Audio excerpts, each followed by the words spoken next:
If I had to give myself a job title, I'd probably try to come up with something professional sounding. Something like corporate image consultant or freelance PR manager. Sounds nice, but if I'm being honest, what I really do is deal with fuck-ups. I look into things like spills, buildings that aren't up to code, or managers that can't keep their hands to themselves. Then I make sure that whoever my client is gets away from that problem with a clean record. Sure, sometimes I get some good people who just find themselves in bad situations, but those cases are rare. Most of the time I'm dealing with a faceless corporation where my only contact is some prick in a suit. This case certainly had plenty of pricks in suits, but they were of a higher caliber than I was used to dealing with. Last month I started a job for the US government. It all started when I found myself without any work for a couple of weeks, and money was getting pretty tight. I had already tried contacting a number of public help wanted ads, but had no luck. I decided to make a listing on a job recruiting website to see if I could catch someone's eye. Lucky for me, within days I had a couple of offers, but one in particular stood out. It promised a long contract and decent pay. In this line of work, like any kind of freelance job, long-term and stable work is hard to find, so I responded quickly. I hesitated when I learned it was going to be a government contract, and had even more worries with the piles of paperwork and NDAs they had me sign. But at the time I figured I could keep my mouth shut for a good few paydays.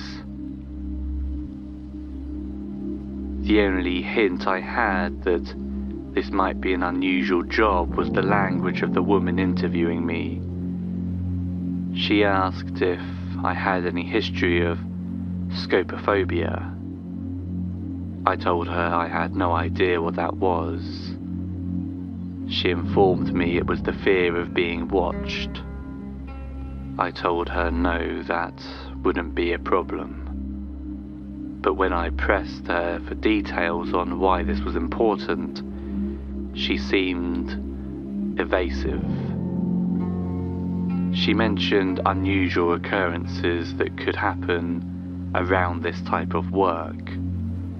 She also reminded me that I couldn't hold them liable for any hazards I may encounter while on this job, physical or otherwise, if I signed the contract. I took the job, of course, only now I wish I had taken those warning signs more seriously. After I was cleared to work, I was told what the job was, and it boiled down to this. I needed to look into and report on something called the Sunrise Project, which was an exploration of potential nuclear weapon development in the 1940s. If this sounds familiar, it's because it was a sister experiment to the infamous Manhattan Project. The details of what the Sunrise Project was testing on were vague and unclear. What was clear was it was shut down quickly and quietly after it repeatedly failed to produce meaningful results after a multitude of tests. This bare-bones reporting and lack of information may seem suspicious to some, but to me it was hardly surprising. I've seen countless projects become complete non-starters and disasters. Just like any entrepreneur, I figured out our government was just as likely to sweep their mistakes under the rug and instead focus only on their achievements. The only reason this waste of taxpayer money was being looked into was because everyone who was affected by these tests was either too old to care anymore or dead. I'm sure the politicians who paid for the investigation could still brag about a renewed effort towards transparency, honesty, accountability, and blah blah blah. I arrived at the location of the project in Nevada sometime before noon, eager to get to work. After seeing the place, I realized the scope of the investigation was much bigger than I had initially thought. The place wasn't just a couple of forgotten research buildings, but a massive ghost town that went on for miles. There were restaurants, suburbs, clothing stores, truck stops, a post office, even a city hall. I had no idea where to start. I was only given minimal instructions, a deadline, and a Geiger counter for my own personal safety. I started with the suburbs as they were closest to where I came in. And unfortunately for me, there were no giant signs saying secret government lab here. Getting out of my truck, I noted that most of the homes seemed to have very little wear and tear on them. Sure, time had taken its toll with dry rot and rust, but the typical signs of lives lived were not there. The trash cans were empty, the roads had no tire tracks, and there were no apparent changes to the homes themselves since they were first built. I was starting to think no one had ever lived in this town at all, when I caught something staring at me from one of the windows. My heart froze as I made out the clear shape of a person staring right at me from just a few houses down the road. They were only visible as a silhouette, so I couldn't make out any of their features, but I swear I could feel them looking right at me. Somehow the worst part was they were completely still. Not even a sign of breathing.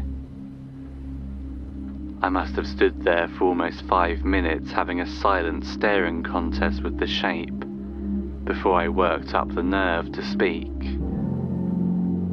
I decided to go the professional route, speaking loudly and confidently, but also calmly to hopefully put them at ease. Hello, I'm here on a contract to look into some history around these parts.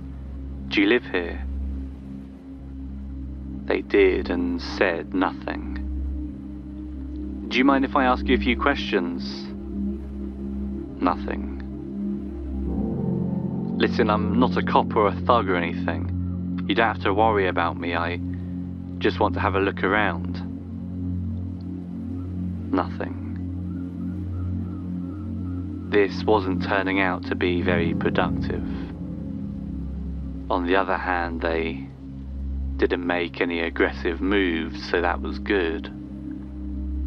I put my hands up in the universal sign for I mean you no harm, and started walking towards them. I became more and more nervous with every step I took, as the shape remained completely motionless. Just when I thought I was starting to take too great a risk, I could finally see the face of the figure. It was the unblinking, expressionless face of a mannequin. A goddamn fucking mannequin.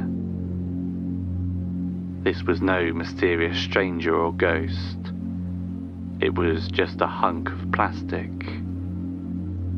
When I was done cursing myself for the coward that I was, I went inside the mannequin's house to see what kind of joke this was.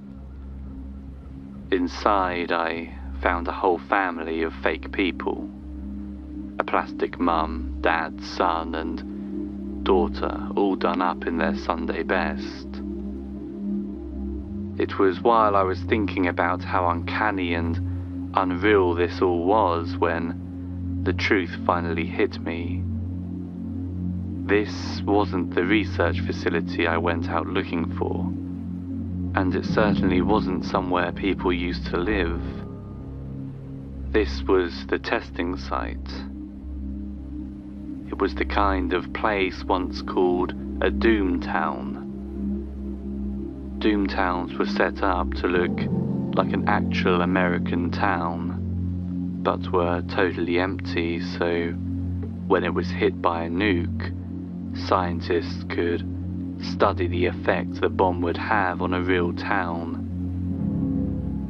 I was suddenly incredibly relieved I had been given a Geiger counter before heading here.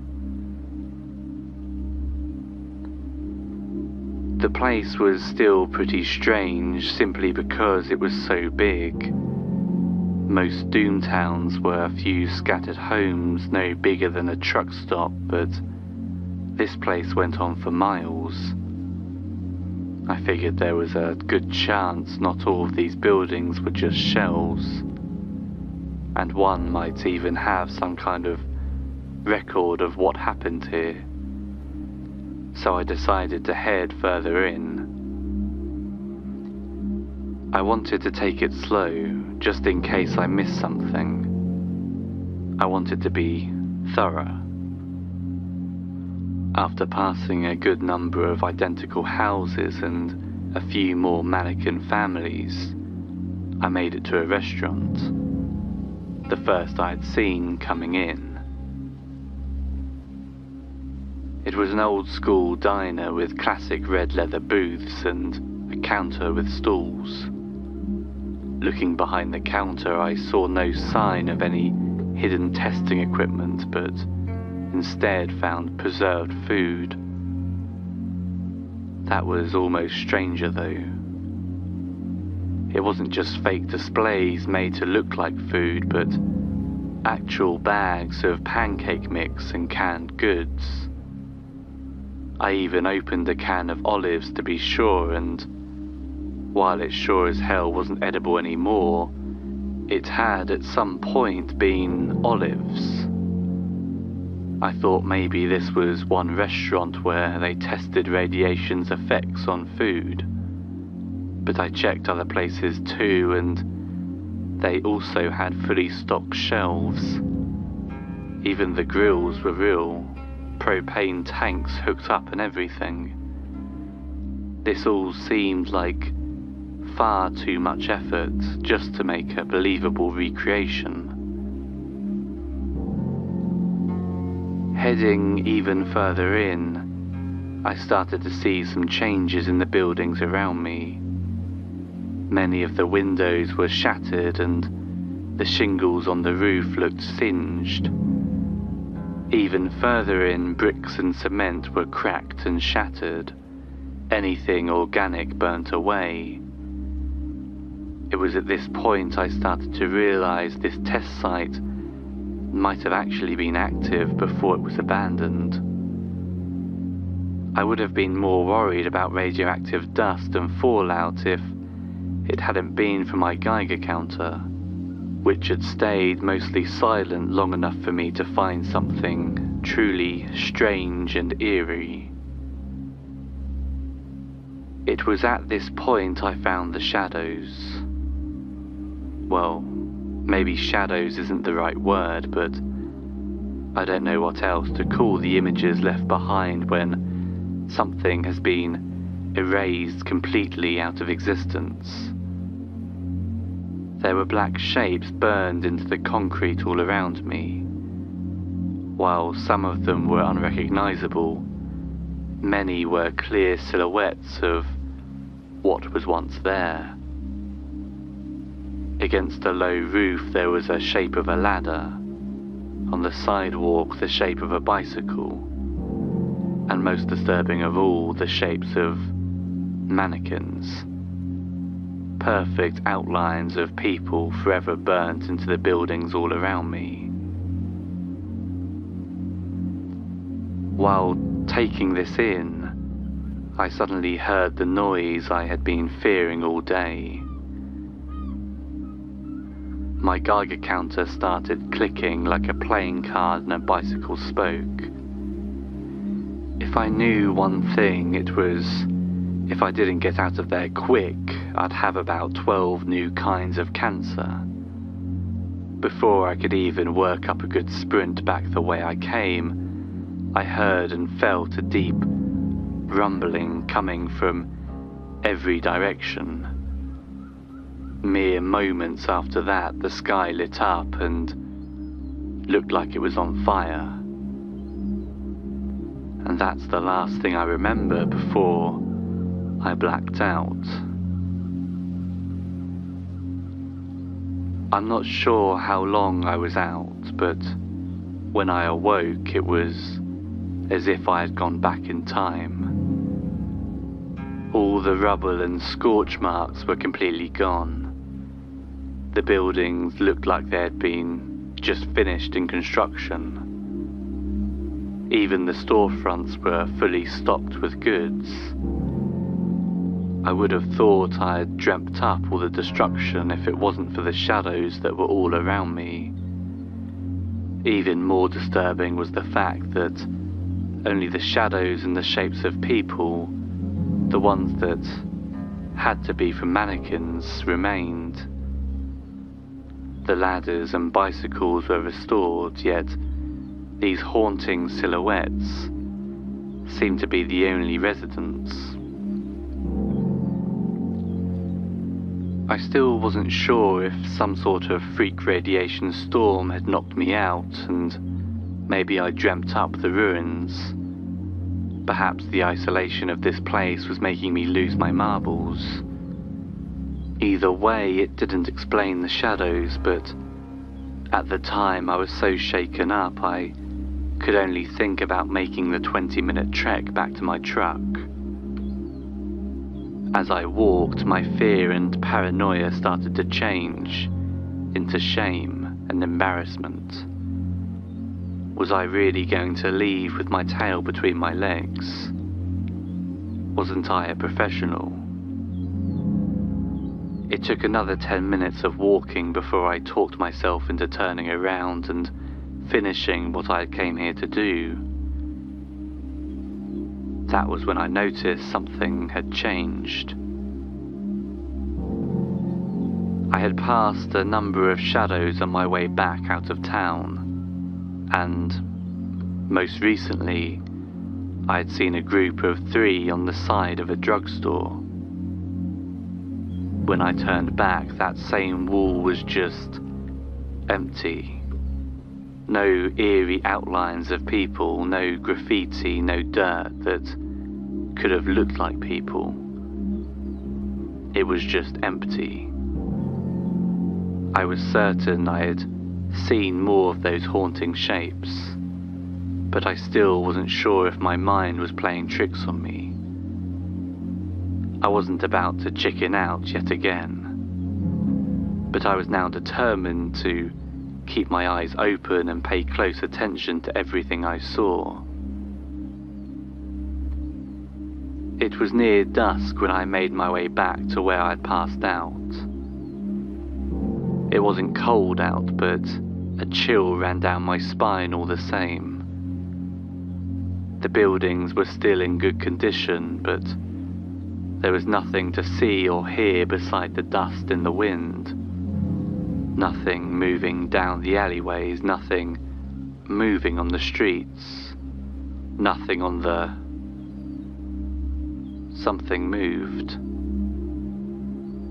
Just as I looked towards the storefronts, I barely caught sight of one of the shadows.